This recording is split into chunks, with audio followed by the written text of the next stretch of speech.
Assalamualaikum warahmatullahi wabarakatuh. Halo semua, perkenalkan nama saya Nadifa Aulia Zahra. Saya dari Prodi Psikologi Universitas Muhammadiyah Bandung. Di video kali ini, saya akan menjelaskan psikologi perkembangan kehidupan beragama. Nah, jadi di pembahasan tentang perkembangan kehidupan beragama ini akan dijelaskan bagaimana sih gambaran secara umum tentang kehidupan beragama, mulai dari masa anak-anak, masa remaja, dan masa dewasa. Juga ada pembahasan tentang tahap-tahap perkembangan agama menurut para ahli. Oke, yang pertama kita masuk ke keberagamaan pada masa anak-anak. Menurut para ahli psikologi, mereka berpendapat bahwa manusia itu terdapat religious instinct, yaitu secara ilmiah membawa manusia ke dalam kehidupan beragama. Para ahli juga mengidentifikasi karakteristik yang menjadi ciri-ciri keberagamaan pada masa anak-anak. Antara lain, imitatif, superficial, ritualistik, autoritatif, konkret, dan antromorfis. Yang pertama yaitu imitatif. Imitatif adalah kemampuan anak yang berkembang melalui proses peniruan. Yang kedua yaitu superficial. Superficial merupakan suatu yang menjadi kebiasaan saja, belum ada pemahaman dan penghayatan secara dalam. Yang ketiga yaitu ritualistik. Pada masa ini, anak-anak hanya menjalankan ibadahnya hanya ritualistik semata. Lalu yang keempat adalah autoritatif, di mana anak menerima agama bukan karena pertimbangan rasional, tetapi ditentukan oleh hubungan dengan orang dewasa. Yang selanjutnya adalah konkret, di mana anak memahami segala sesuatu yang abstrak dan akan diinterpretasikan secara konkret. Dan terakhir yaitu antromorfis, di mana anak mampu menjelaskan dan menggambarkan Tuhan menurut pemahamannya. Masuk ke pembahasan kedua yaitu keberagamaan pada masa remaja. Menurut Thun dalam Wolf 1991, ia mengemukakan bahwa kehidupan beragama pada masa anak-anak sampai remaja itu masih berperilaku ritualistik dan egosentris.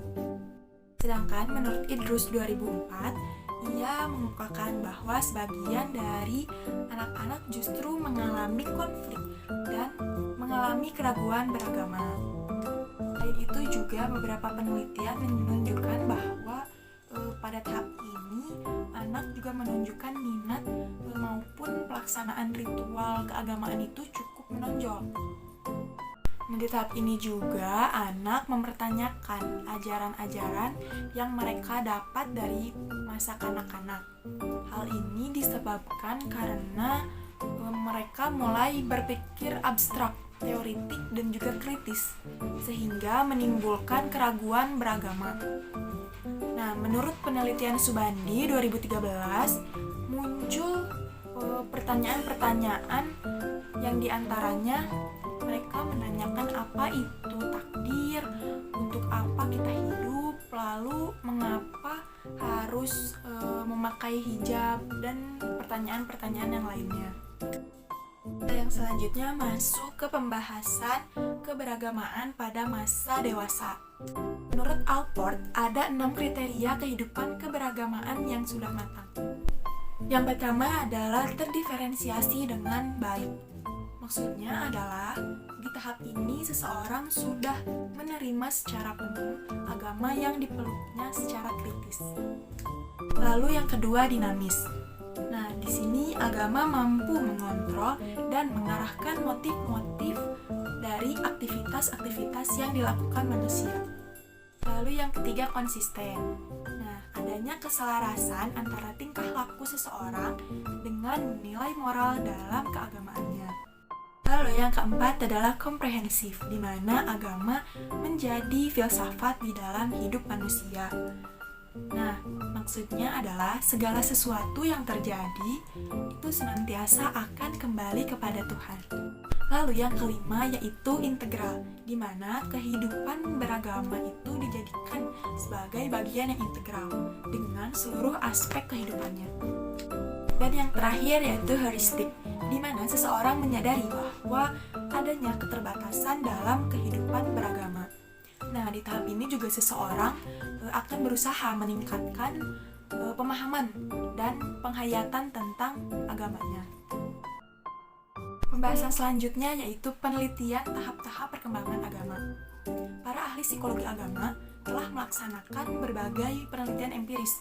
Penelitian ini berkaitan dengan aspek keagamaan, yaitu konsep Tuhan, konsep doa, dan identitas keagamaan. Yang pertama, kita akan membahas tentang konsep Tuhan.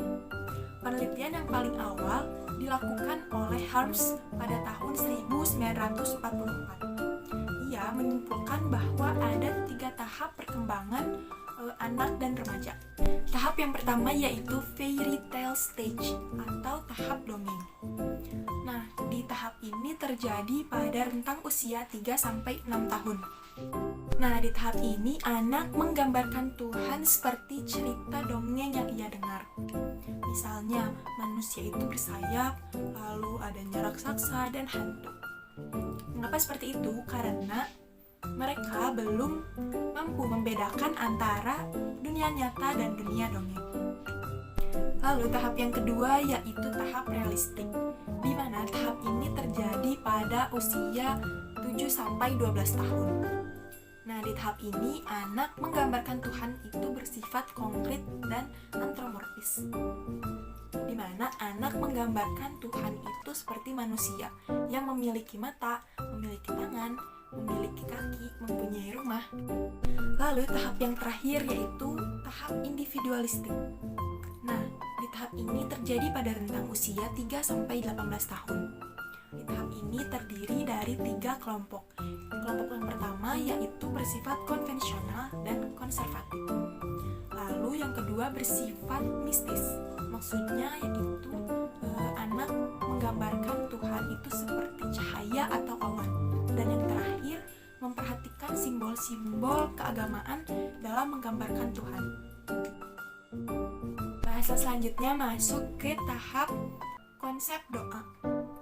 Nah, dalam penelitian ini dilakukan oleh Long dan kawan-kawannya, dilihat dari Spilka tahun 1985. Hasilnya ada 3 tahapan. Yang pertama, dari rentang usia 5-7 tahun. Di tahapan ini, pemahaman anak tentang doa masih bersifat global dan belum terinci. Lalu tahap yang kedua mulai dari usia 7-9 tahun, di mana di tahap ini doa itu sebagai aktivitas yang konkret dilakukan pada waktu dan tempat tertentu. Lalu tahap yang terakhir mulai dari usia 10-12 tahun, di mana di tahap ini anak menunjukkan konsep doanya dengan adanya individualitas dan sudah bersifat abstrak dan terinci. Bahasan terakhir yaitu identitas agama. Elkid mengadakan penelitian ini berdasarkan pada teori Piaget. Hasilnya ada 3 tahap perkembangan, yaitu tahap yang pertama sampai usia 7 tahun, di mana di tahap ini konsep keagamaan masih bersifat global dan belum terdiferensiasi. Dari usia 7-9 tahun, di mana di tahap ini anak sudah mampu mengklasifikasikan kelompok-kelompok keagamaan. Misalnya masjid untuk agama Islam, lalu gereja untuk agama Kristen, dan yang lain sebagainya. Tahap yang terakhir dari usia 10-12 tahun, di mana di tahap ini anak sudah mampu menunjukkan pendekatan abstrak terhadap kelompok keagamaannya. Sekian yang dapat saya sampaikan, semoga ilmu yang saya berikan dapat bermanfaat untuk teman-teman semua. Terima kasih atas perhatiannya. Assalamualaikum warahmatullahi wabarakatuh. Dadah.